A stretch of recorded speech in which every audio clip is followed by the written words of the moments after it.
नमस्कार, राज तक news channel में आपका स्वागत है। मैं हूं मदन राज। उत्तर प्रदेश में आजमगढ़ और रामपुर में हुए लोकसभा उपचुनाव खत्म हो गया, लेकिन आपको बता दें कि वार पलटवार का सिलसिला अभी भी जारी है। बता दें कि आजमगढ़ लोकसभा चुनाव में बहुजन समाज पार्टी के प्रत्याशी गुड्डू जमाली और सुभाषपा के राष्ट्रीय अध्यक्ष ओम प्रकाश राजभर में जुबानी जंग जारी है। बता दें कि सुभाषपा के राष्ट्रीय अध्यक्ष ओम प्रकाश राजभर ने कहा कि अगर मुसलमान साथ देते होते तो धर्मेंद्र यादव समाजवादी पार्टी के सांसद जीत गए होते। शाह आलम उर्फ गुड्डू जमाली ने सुभाषपा के राष्ट्रीय अध्यक्ष ओम प्रकाश राजभर के बयानों पर जवाब देते हुए कहा कि सुभाषपा के राष्ट्रीय अध्यक्ष ओम प्रकाश राजभर को यह देखना चाहिए कि समाजवादी पार्टी को राजभर समाज के लोगों ने ही वोट नहीं किया, इस पर वो बात नहीं कहेंगे। शाह आलम उर्फ गुड्डू जमाली ने कहा कि क्या केवल मुसलमानों ने ही ठेका लेकर रखा है कि हर जगह समाजवादी पार्टी को वोट देंगे। आइए हम आपको दोनों नेताओं की बातों को। राजनीति में हर चीज संभव है। ये जो आप देख रहे हैं आजमगढ़ की हार, आप देखिएगा जब आम चुनाव होगा तो जो ये इतनी सरकारी मिशनरी यहाँ लगी थी, ये सरकारी मिशनरी चारों तरफ फैल जाएगी, किसी आजमगढ़ में नहीं रहेगी। जिस तरह की धांधली, जिस तरह की बूथ पर वोट न जाने पड़ने पावे, जिस तरह रोका गया है, तो ये चीजें नहीं होंगी। और 2024 का रिजल्ट आपको रामपुर आजमगढ़ का अलग फिर दिखने लगेगा, फिर गढ़ में चला जाएगा। अब मैं ये पूछता हूँ, अपने समाज को क्यों नहीं कहते? जरा अगर मोरलिटी है तो उसको भी बोलो ना। जहां कोई समाज नहीं है, दूसरा कोई बिरादरी नहीं है, वहां दिनेश लाल जी निरहुआ को कैसे वोट मिला? कैसे वोट मिला उनको?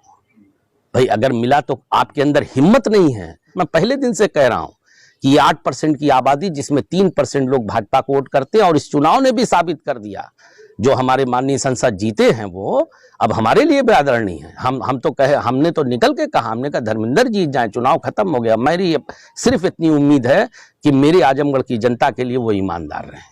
जो पहले हुआ वो अब नहीं होना चाहिए, क्योंकि मैं यहाँ पे वोटर हूँ, ये मेरा घर है, मेरा पूरा परिवार वोट देता है। मैं सिर्फ कैंडिडेट नहीं हूँ, I am not a candidate only, मैं वोट भी कास्ट करता हूँ। और हम क्या चाहते हैं? हम तो इतना ही चाहते हैं ना कि जो भी हमारा प्रतिनिधित्व करे, हमारे दुख सुख में खड़ा रहे, हमको पूछता रहे कभी कभी, बस इतना ही चाहते हैं लोग। तो अब इनके अंदर वो मोरलिटी नहीं है कहने की। एक बार नहीं कहा कि हाँ हमारे लोग भी भ्रमित हो गए, मुसलमान भ्रमित हो गया, अल्पसंख्यक भ्रमित हो गया। अल्पसंख्यक भ्रमित नहीं हो गया, अल्पसंख्यक ने आपको दुत्कार दिया है, आपके असली चेहरे को अल्पसंख्यक ने पहचाना है। क्योंकि जो आपने यहां से लेके पूरे पच्छाम में गाजियाबाद तक किया है, हमारे लोगों को जिस तरह से जलील किया है, घरों से बुला बुला के उनकी पगड़ी को रौदा है आपने।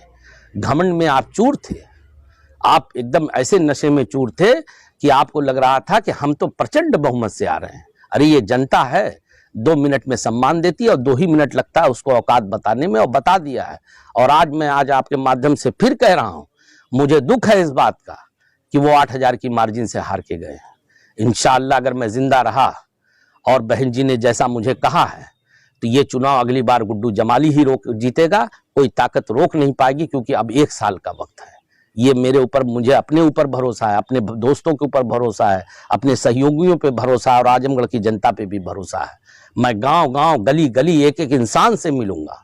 मैं 18 लाख लोगों से कनेक्ट करूंगा। ये मुझे जानते नहीं है। इन लोगों को बहुत अपने बारे में गलतफहमी, ये सोचते हैं कि एक फौज लेके आ जाएंगे और हेलीकॉप्टर उतर जाएगा, सब बदल जाएगा। अरे ये हमको डमी कहते हैं, इनको शर्म नहीं आती है। ये हमको बी टीम बताते हैं। अरे जब ये सरकार में थे तो इनके पिताजी लड़ रहे थे, यहाँ पे राष्ट्रीय अध्यक्ष थे। उस वक्त अगर सरकारी मशीनरी का नहीं तो वो भी हार के जाते इस जिले से। यही हकीकत है। लेकिन चूंकि सच बोलने की हिम्मत नहीं होती, इंसान को सच बोलना चाहिए कि ठीक है, हमसे कोई कमी हुई, हम उसको रिव्यू करेंगे, हम उसको देखेंगे। उनकी अपनी बहन खुद की भाजपा का प्रचार कर रही है तो नहीं कहते हैं बी टीम। अपना परिवार नहीं संभाल पा रहे हैं, अपने समाज को नहीं संभाल पा रहे हैं, हमारे लोगों को हिदायत दे रहे हैं। और यही नहीं, मैं तो कहना नहीं चाहता इन बातों को, क्योंकि मेरा काम सबके बावजूद, मैं किसी भी जाति या धर्म और उसके खिलाफ नहीं रहता, यादव समाज के भी खिलाफ नहीं।